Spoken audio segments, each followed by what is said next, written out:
Little update tonight. These are Doc Martens 1460 in smooth. These are the icon boots, the classic Doc Martens that we've known for decades. Obviously, country of origin has changed over the years, and these particular ones are made in China, but these are very much the Doc Marten boot. Now, if you follow my channel, you'll have seen these went into rotation about 3 months ago. These were provided as a stand-in exchange for the for life boots, which are now discontinued, and Doc Martens, being between models, offered these up, which was great. It's an opportunity to try something out, something new out. So, unfortunately, 3 months in. Normally I'd wait 6 months for an update video, but this isn't a happy update. Unfortunately, there's a problem with these boots.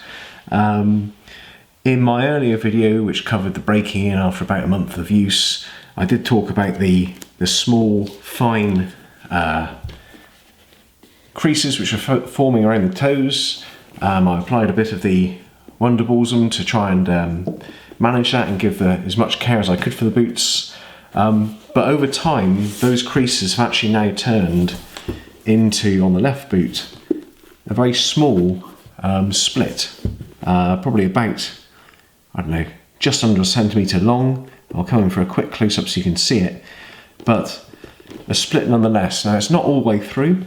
It's been there for a good couple of weeks now. Initially, I just kept an eye on it. It looked cosmetic. We've had wonderful hot weather here in the UK for the last few weeks. But when there was a slight break in the weather a couple of days ago and my feet got soaked, I did realise that this is more than a cosmetic split. So whilst I wanted to see how it progressed, these boots really aren't that useful to me. I walk to work in them, I wear them all day long, probably hence sometimes fairly heavy wear on boots, but they really need to be waterproof to help me out, and these have ceased to be waterproof, certainly on the left boot here, so they need to be replaced. Now, what's caused this and why this has happened, I'm not quite sure. Obviously there's thousands upon thousands of these boots built, and maybe I'm just unlucky.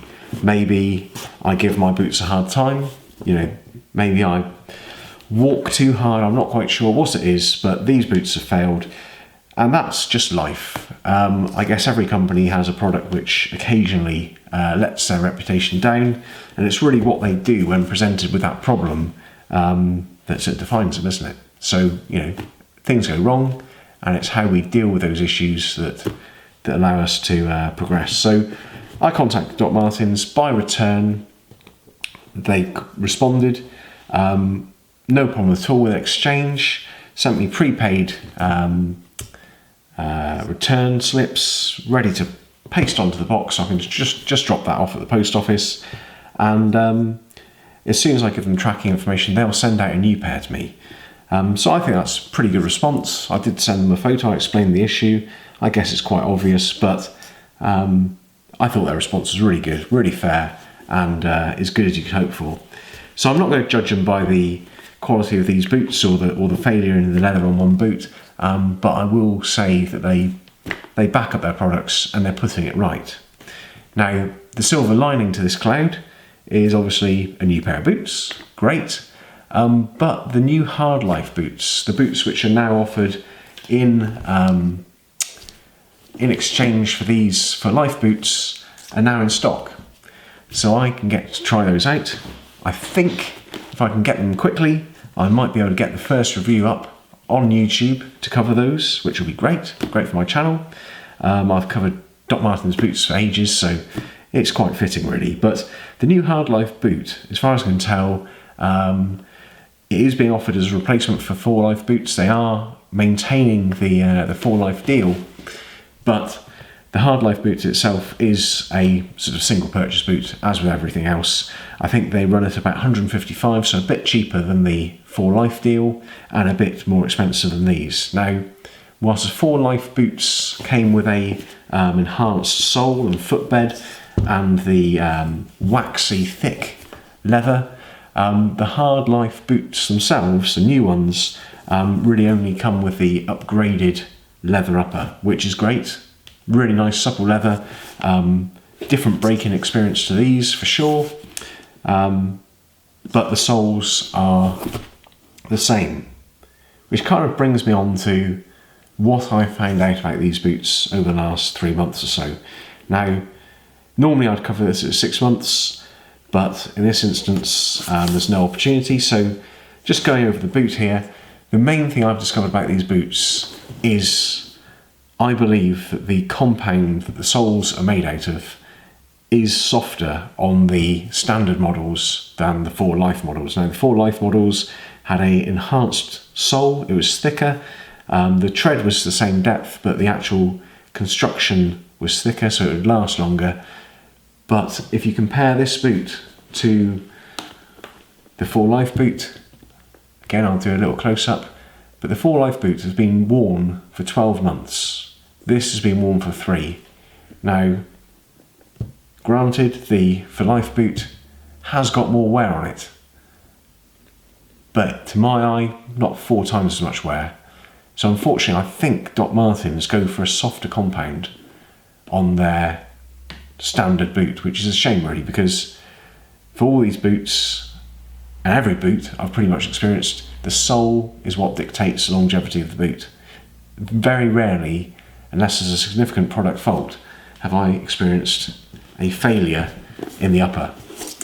And that's a shame, because, you know, as time goes on and we're more money conscious and environmentally conscious, a failed sole is going to send most boots to landfill, and a higher quality sole will obviously keep it in circulation. Save our resources, save our money. So it is a bit of a shame. They do seem to have a softer sole. I don't know whether I'd have got to a year review of these. We'll see how the new Hard Life models come, and I believe they'll have the same sole as this, but maybe we'll do some longer term testing of the soles on those. But yeah, so slightly disappointed with the sole, obviously disappointed with the upper, but very happy with Doc Martens' response to that. In terms of the upper and how it looks, these do stay looking nicer for longer to my eye than the 4 Life boots. They maintain a shine, they're very easy to care for. They hold their structure well, the toe cap there is still perfectly formed. The heel cap, again, providing good support, always relatively soft and pliable, but good support nonetheless. Elsewhere on the boot, stitching's all fine, the laces are great, cheap and cheerful, synthetic laces, doing really well. Good thing.